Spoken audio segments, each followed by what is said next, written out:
subscribe and share our channel Advocate Yadavarav Dhunde Mahavidyalaya. In last lecture we have studied the concept related with the information management. As we know that operating system provides us three types of services: information management, process management and memory management. तो हम लोगों ने information management के अंदर जितने भी concepts थे, जितने भी टर्मिनोलॉजीज थी, वो हम लोगों ने स्टडी कर ली है.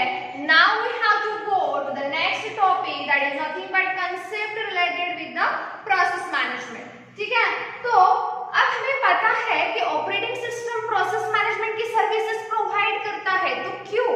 As we know that in multi user environment system क्या होता है, वहां पे एक ही सीपीयू रहेगा और उसको बाकी के टर्मिनल्स कनेक्टेड रहेंगे. ठीक है, तो यहाँ पे क्या हो रहा है कि सभी टर्मिनल्स अपना अपना टास्क दे रहे हैं और वो एग्जीक्यूट कौन करवा रहा है? सीपीयू. हर एक यूजर को क्या लगता है कि मेरे हाथ में सीपीयू का कंट्रोल है, बट एक्चुअल केस में क्या होता है कि सीपीयू सभी प्रोसेसेस को टाइम शेयर्ड मैनर में रन करता है. मतलब एक प्रोसेस को रन करेगा, उसके बाद दूसरे के पास आएगा, तीसरे के पास आएगा, सीक्वेंशियली सभी प्रोसेस को क्या करेगा? रन करता है. बट वो जब रन करता है तो कुछ ना कुछ शेड्यूलिंग एल्गोरिथम फॉलो करता है. जैसे कि एग्जांपल के तौर पे हम देखेंगे first come first serve algorithm, FCFS. तो यहाँ पे क्या होगा, जो प्रोसेस पहले आएगा सीपीयू उसको पहले एग्जीक्यूट करेगा, जो सेकंड आएगा उसको बाद में एग्जीक्यूट करेगा. दूसरा एल्गोरिथम अगर हम देखेंगे तो राउंड रॉबिन एल्गोरिथम. यहाँ पे क्या होगा, हर एक प्रोसेस को टाइम लिमिट दिया जाएगा कि भाई प्रोसेस 1 2 मिनट के लिए रन होगी, प्रोसेस 2 2 मिनट के लिए रन होगी, प्रोसेस 3 2 मिनट्स के लिए रन होगी. वापस से प्रोसेस 1 को फिर से 2 मिनट रन करेगा, प्रोसेस 2 को 2 मिनट. मतलब यहाँ पे हम क्या देते हैं, हर एक प्रोसेस को एग्जीक्यूट करने के लिए टाइम अलॉट करते हैं. तीसरा एल्गोरिथम हम देख सकते हैं शॉर्टेस्ट जॉब फर्स्ट. मतलब एक आधे प्रोसेस को कम टाइम लग रहा है एग्जीक्यूट होने के लिए, तो सबसे पहले हम उस प्रोसेस को एग्जीक्यूट करेंगे. जो प्रोसेस को ज्यादा टाइम लग रहा है उसको हम बाद में एग्जीक्यूट करेंगे. तो ये किस बेसिस पे होगा? शॉर्टेस्ट जॉब फर्स्ट बेसिस के ऊपर. ठीक है, तो इस तरह से हम क्या करते हैं, प्रोसेसेस को शेड्यूल करते हैं. हम इसका मतलब कौन करता है? ऑपरेटिंग सिस्टम शेड्यूल करता है. ठीक है, तो सबसे पहली चीज हमें पता रहनी चाहिए कि हम प्रोसेस बोल रहे हैं, but exactly process means what is the definition of process. ठीक है, तो जैसे कि एग्जांपल बता रही हूँ कि आपने C++ का प्रोग्राम टाइप किया, तो जब आपने टाइप किया तब तक वो क्या रहेगा? प्रोग्राम रहेगा. और जब आप उसको एक्चुअल में रन करोगे, एक्चुअल में एग्जीक्यूट करोगे, तब जाके वो क्या बन जाएंगी?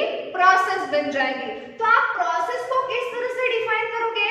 The program under execution is called as process. ठीक है, रिमेंबर, जो प्रोग्राम एग्जीक्यूशन के अंडर है या फिर करंटली एग्जीक्यूट हो रहा है, तब जाके वो प्रोग्राम क्या बन जाता है? प्रोसेस बनता है. ठीक है, now we have to see the next term that is multi programming.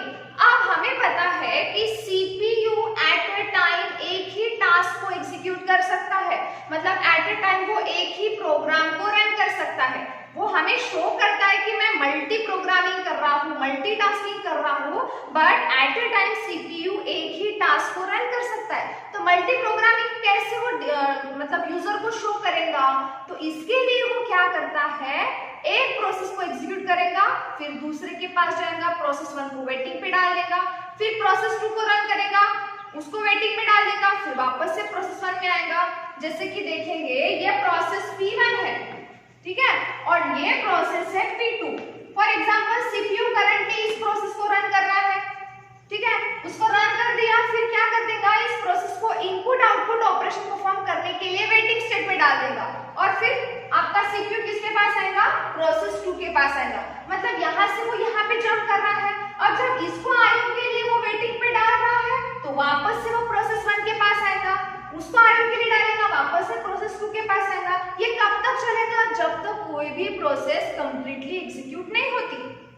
साथ में वो आपको क्या दिखा रहा है कि CPU is performing multi programming, but at A time वो क्या कर रहा है? एक ही प्रोसेस को रन कर रहा है. इसका होने के बाद वो इसके पास आ रहा है. ठीक है, सो ये आपका मल्टी प्रोग्रामिंग का कॉन्सेप्ट है. Multi programming means what? CPU shows that it is going to run multiple programs simultaneously, but उसके पीछे भी दो टर्मिनोलॉजीज हमें पढ़ने हैं जो स्पेसिफिकली हमारे बोर्ड के एग्जाम में आते हैं। डिफाइन द फॉलोइंग टर्म्स और explain the following terms like context switching and degree of multi programming. अब हम देखेंगे इनको one by one. Context switching क्या है? देखो मैंने क्या बताया कि सीपीयू पहले P1 के पास था, उसके बाद वो P2 के पास गया, लेकिन P1 से P2 के पास जाने के लिए उसका कुछ ना कुछ टाइम जा रहा है।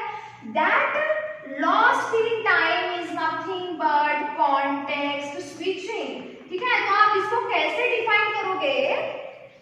The lost time or the time required for turning the attention from one process to another process, मतलब जितना टाइम लॉस्ट हो रहा है अटेंशन एक आधे प्रोसेस को देने के लिए, जब आपका सीपीयू एक प्रोसेस से दूसरे प्रोसेस के ऊपर जंप कर रहा है, उस टाइम को हम क्या बोलेंगे? Context switching. How can you define?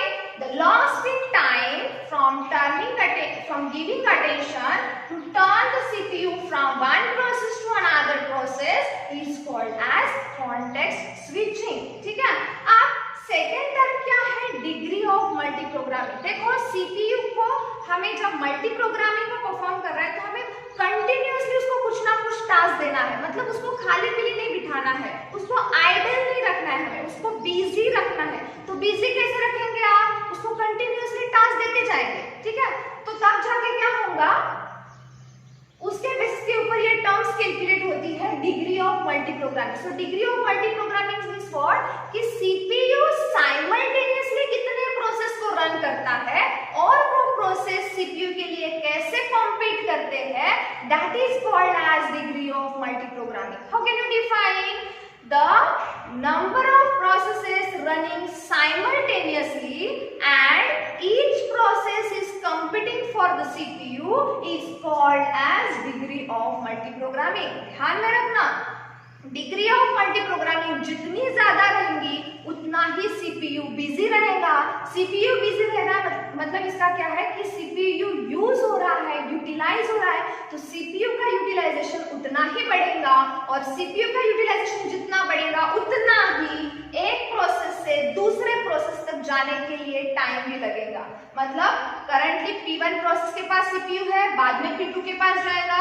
ठीक है, और अगर तीसरी प्रोसेस है P3 तो P2 से P3 के पास आएगा, लेकिन P3 से वापस P1 के पास जाने के लिए ज्यादा टाइम लगेगा। ठीक है, तो यहाँ पे क्या होगा? हर एक प्रोसेस को जो अटेंशन कम समय में मिलना चाहिए वो लेट मिलेगा। ठीक है, why? If the degree of multi programming is more. ठीक है, सो ये दो टर्मिनोलॉजीज आते हैं under the multi programming concept. Next we have to see the process state. जब आपकी प्रोसेस एग्जीक्यूट होती है तो स्पेसिफिकली 3 स्टेट से वो जाती है। ठीक है, अब 3 स्टेट कौन से है? Running state, ready state and block state. ठीक है, अब रनिंग स्टेट किसे बोलेंगे? The process which is under execution by the CPU, मतलब सीपीयू जिस प्रोसेस को करंटली एग्जीक्यूट कर रहा है वो स्टेट क्या हो गई? रनिंग स्टेट हो गई। ठीक है, उसके बाद रेडी स्टेट मींस व्हाट? जो प्रोसेस ना रन हो रही है ना किसी इनपुट आउटपुट ऑपरेशन के लिए वेटिंग स्टेट में है, और वो क्या हो रही है? रन होने के लिए रेडी है। मतलब वो रेडी, रन होने के लिए रेडी, इसका मतलब कहाँ पे स्टोर होंगी? आपके क्यू में स्टोर होंगी। ठीक है, so it is waiting in a queue, that state is called as ready state. तो आप इसको कैसा लिखोगे? The process which is not currently running and it is not waiting for input output operation but it is ready to run and it is waiting in a queue is nothing but that state is called as ready state। उसके बाद block state। block state means what? जो process input output operation perform करने के लिए जा रही है या फिर चली गई है, वेटिंग में है, उस प्रोसेस को हम क्या बोलेंगे? Block state. The process which is in waiting state for performing input output operation, that state is called as block state। okay, now our last topic is the characteristics of process scheduling। ये question आने के chances है, ये भी important question है और आपका process state का भी इंपॉर्टेंट क्वेश्चन है। अब हम इसको वन बाय वन देखेंगे। ठीक है, फर्स्ट इज व्हाट? कि जो भी आप प्रोसेस को शेड्यूल करते हो तो किस क्राइटेरिया पे शेड्यूल करते हो, कौन से बेसिस के ऊपर शेड्यूल करते हो? Let's see it one by one. Our first characteristic is fairness. इसका मतलब क्या है? CPU should be fair to each and every process. मतलब जो भी प्रोसेस आएंगी हर एक प्रोसेस को सीपीयू मिलना चाहिए। तो पहला कैरेक्टरिस्टिक क्या है? CPU should be fair to every process. ठीक है। सेकंड आपका कैरेक्टरिस्टिक क्या है? Good throughput. Throughput means what? The total productive work done by all the users. जैसे कि हम मल्टी यूजर एनवायरनमेंट में बात करेंगे तो एक ही सीपीयू रहेगा, लेकिन मल्टीपल यूजर्स वहां पे बैठे हैं, तो जो सारे यूजर्स का टोटल वर्क डन होगा वो हमारा क्या होगा? Throughput. So how can you, आपका जो थ्रूपुट होना चाहिए वो अच्छा खासा होना चाहिए। So it is nothing but the total productive work done by all the users. Okay. Then next है आपका गुड सीपीयू यूटिलाइजेशन। मैंने पहले ही बताया कि सीपीयू को हमें आइडल नहीं रखना है। We have to give some task to the CPU so that it should be busy forever. ठीक है। तो सीपीयू का भी प्रॉपर्ली यूटिलाइजेशन होना चाहिए। So the fraction of time that the CPU is busy is nothing but the CPU utilization. Okay. Next है हमारा low waiting time. और वेटिंग टाइम मींस क्या है? जैसे मैंने पहले बताया कि जो प्रोसेस क्यू में वेटिंग स्टेट में है रन होने के लिए, it is ready to run but it is not actually running, so that's why it is waiting in a queue. That state is called as waiting state. Okay. और वो जितने देर तक वो क्यू में रुकेंगे उस टाइम को हम बोलेंगे वेटिंग टाइम। तो वो कैसा होना चाहिए? लो होना चाहिए। क्योंकि जाहिर सी बात है कि अगर कोई भी प्रोसेस आपके क्यू में है तो उसको बहुत ज्यादा देर तक वेटिंग स्टेट में नहीं रहना चाहिए। जैसे ही वो क्यू में आ गई कुछ सेकंड के बाद सीपीयू ने उसको रन करना चाहिए। ठीक है। तो आपका वेटिंग टाइम भी क्या होना चाहिए? लो होना चाहिए। नेक्स्ट टर्म है हमारा टर्न अराउंड टाइम। तो turn around time is what? The time between when the job is submitted and the job is completed. तो इन दो स्टेट के बीच का जो टाइम स्पैन रहेगा उसे हम क्या बोलते हैं? Turn around time. वो भी कम होना चाहिए। अब हम बोलते हैं कि सिस्टम को जब हम लोगों ने एक आधा टास्क दिया तो हर एक यूजर की एक्सपेक्टेशन होती है कि मुझे रिस्पांस क्विकली मिलना चाहिए। I should get the answer quickly. ठीक है ना। तो उनके बीच का जो टाइम होगा वो क्या होगा? आपका turn around time. So it should B low.